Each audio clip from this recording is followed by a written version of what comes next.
Hello, my name is Amanda Ballou. I'm an art education undergraduate at Buena Vista University. Currently, I've been working on the artist study of Janine Antoni. Janine Antoni uses a plethora of mediums, including performance, sculpture, photography, installation, and video. What interests me is the concept behind some of her work.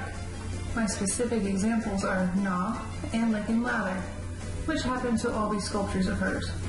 Lick and Lather is a classic form of self-portraiture, but also the classical bust modeled directly from her body. She created a mold from 35 pounds of chocolate and a separate mold in soap.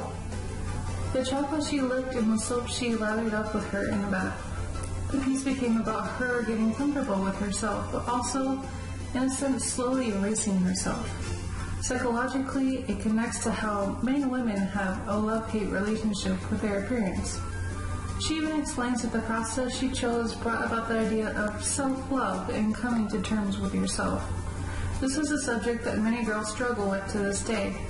It makes me wonder if Janine Antoni had any idea the struggles she depicts would be relevant 20 years down the road. I may be interpreting things differently in comparison to what beauty was defined as in the 90s compared to today, but it still comes down to the psychological disequilibrium between a woman's natural state of body and the culture's definition that defines the checklist that denotes whether a woman is beautiful or not. It brings up questions for me about why we are subjecting ourselves to this checklist. Who has a right to say whether we are beautiful and whether or not we have the right to be insecure about our bodies? Criticisms about her work have questioned Janine's reasoning for choosing the subject matter she did. She is a beautiful person, so why would she be doing a series on self-love and body image? Honestly, as a woman, it is relevant. Like I said before, we're all struggling with that checklist of beauty. We are constantly checking and rechecking to see how we are adding up. Some days the checklist says we don't add up. Not fear not meeting those standards leads to another subject matter of Janine Antoni's work, as depicted in her series called Gnaw.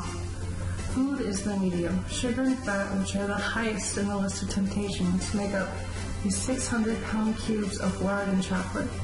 She then becomes the sculpture using her mouth as she removes portions of both sculptures.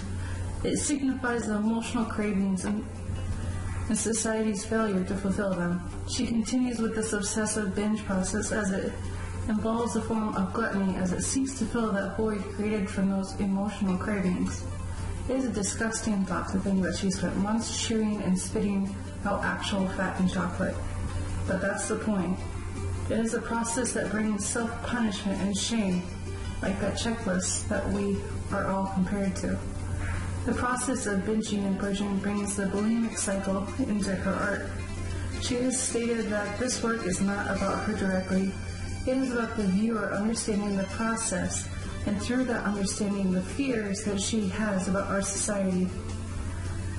Her work iterates the compulsion and obsession many females suffer from because of the checklist they are comparing themselves to.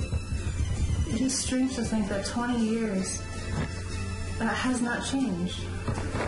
I am not saying men do not have their own checklists that they compare themselves to. And I believe Janine isn't saying that either. I think she chooses women because she is a woman, and it is easier to iterate the things you know and understand. I'm also not saying that there aren't exceptions to both genders. And I know there are women out there who don't fit the checklist, and they don't give a hoot the checklist exists. I wish more women were like that anyway. I would rather we all put that energy we waste comparing ourselves to a metaphorical checklist towards something greater and more worth our energy. Thank you for putting up with my ramblings. Janine Antoni is an artist I have bonded with through her work, and I enjoy talking about her. Thank you. Have a wonderful day.